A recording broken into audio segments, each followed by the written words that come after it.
Hi everyone. In the previous videos we have explained you the type of functions, predefined functions and the user defined function, and in this video we'll explain the a type of the user defined function that is without argument and without return. For the basic functions for any of these four of the types, we first need to understand that there are three basic things in any type of the function, that is declaration, definition and calling. The general syntax for the declaration of the function is return type, function name, arguments in the round braces if needed according to the function, definition, return type, function name, arguments according to the declaration, calling, function name, no return type, arguments according to the declaration and definition. One thing which you need to understand here, it is very important, that the number of arguments, you can pass multiple arguments from one function to another function while calling it. You will get with familiar with these terms when we'll do some technical coding in this. So just you need to understand it right now, that the number of arguments and the type of the arguments which is defined in the declaration should be matched with the definition and the calling. Otherwise some undefined behavior from the language can occur. So now let's move to some code. I'll make a simple program in which we declare a function definition, give its definition and call it from the main function.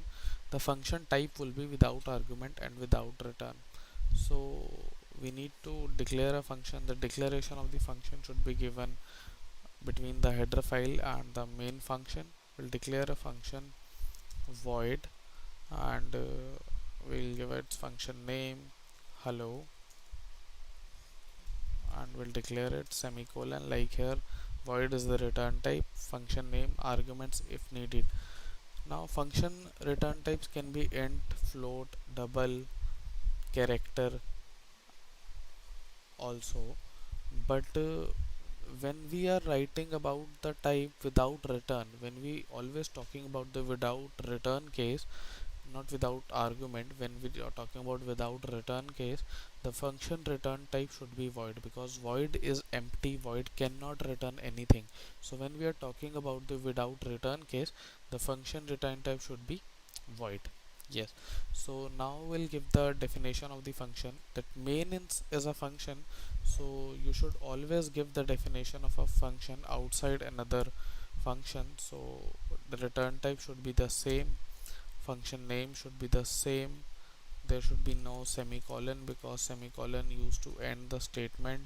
So here is the definition of the body, like we write main body. Here is the definition of the hello. So I'm printing hello from this function, writing hello over here instead of writing it in main, the semicolon.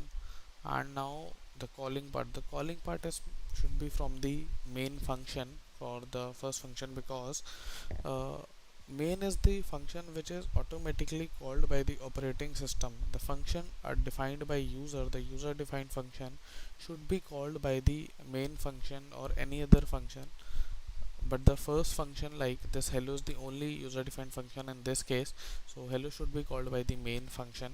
That's why it will not be called if it is not called by the main function. So now no return type in its calling, as the function name and semicolon. We'll just compile this and run this. So it is printing hello. So what happens here, this will come when we are compiling the program, this is the declaration, this is the calling, and this is the definition part.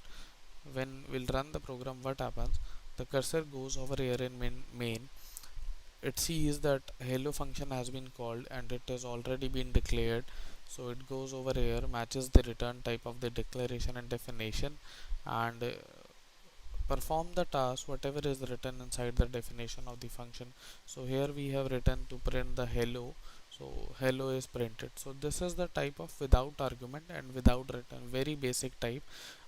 Things which you need to remember is, if there are arguments in this case, there should be arguments in calling, there should be arguments in definition, and when we are talking about the without return case, the function return should be void. In the declaration and definition it should match. And now in the next type we will recover without argument and with return. Thank you.